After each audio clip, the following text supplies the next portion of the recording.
Hey everybody, it's Emily Holloman again. I just had to share something, so I apologize for the, you know, sweat and the crazy hair, but I just got done working out. Well, I'm kind of mid-workout, I guess. But I just wanted to share, I had been listening to a sermon by Bill Johnson. Mixed up some people there.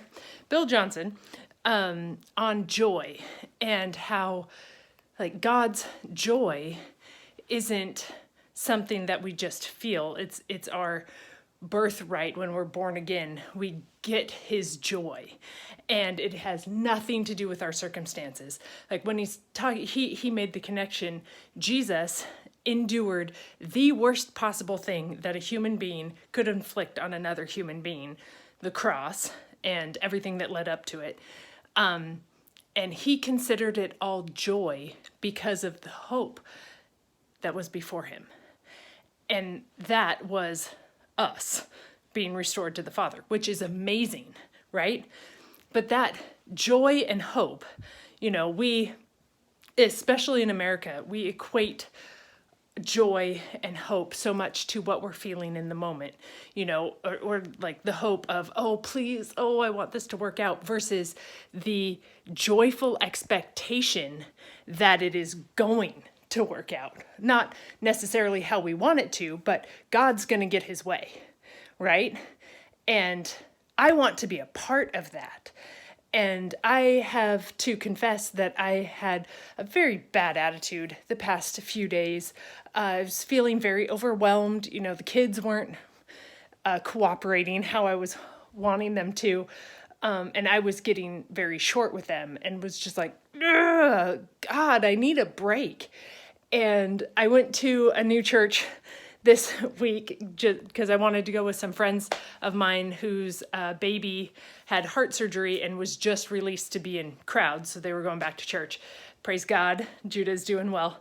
And so I went to church, and the pastor was talking about the 23rd Psalm. Everybody and their brother knows this psalm. It is everywhere. You can find it, but he was saying, we all know it by memory, but do we truly know it by heart? And that the Lord, Yahweh, the great I am, is my shepherd. I shall not want. And that I was like, oh my gosh, God. Like, I have been so wrapped up in poor me, and the pastor was talking about, he just came back from a sabbatical, and he was talking about spending all this time, 4 months, in the 23rd Psalm, and he was not doing it for a sermon, but God was actually shepherding him. He was restoring his soul. And I was like, man, and that, he said, he leads us, or yea, though I walk through the valley of the shadow of death, I will fear no evil.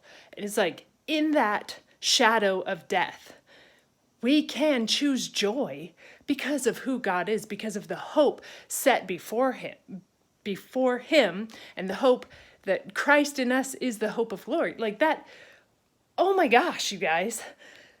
Like me wallowing in my circumstances because, oh, poor me, I need a break, which I'm not, hey, sometimes we need breaks, and my husband is amazing. When we can, he gives me time, even if it's just go take a bath. Although sometimes that also includes little boys having to come use the bathroom, but yay for being a mom. But that, God is my rest. He is my joy. He is my peace. He is my hope. And I might not be circumstantially where I want to be, but I joyfully hope for that. And I can choose that joy. I can have that emotional response to the circumstances that I want now, because God gives me that hope. He gives me that joy, and his joy is my strength. Like Nehemiah 8:12, I think it's somewhere in that. But anyway, right now, I am choosing joy because physically I'm not where I want to be.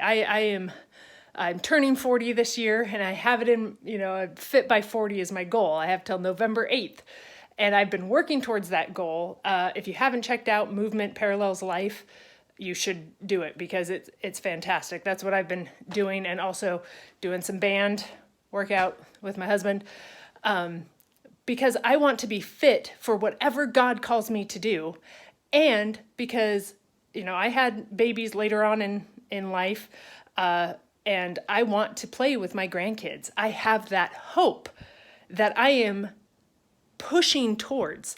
I'm not, Bill Johnson also said that, waiting on the Lord isn't sit down, twiddle your thumbs, and okay, God will make it happen when he makes it happen. It actually, the way it is in the Bible is to lie in wait, which is like to ambush. So you are pursuing that. You are getting in tune to what God is doing in the world and in your life and getting there.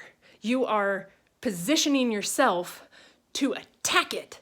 And that's what I'm doing right now today. I am positioning myself to attack whatever it is. Joy. Right now I'm choosing joy. I'm choosing hope, and I'm choosing to work my hiney off to be fit by 40. Anyway, I hope this encourages you. I love you guys. Be blessed.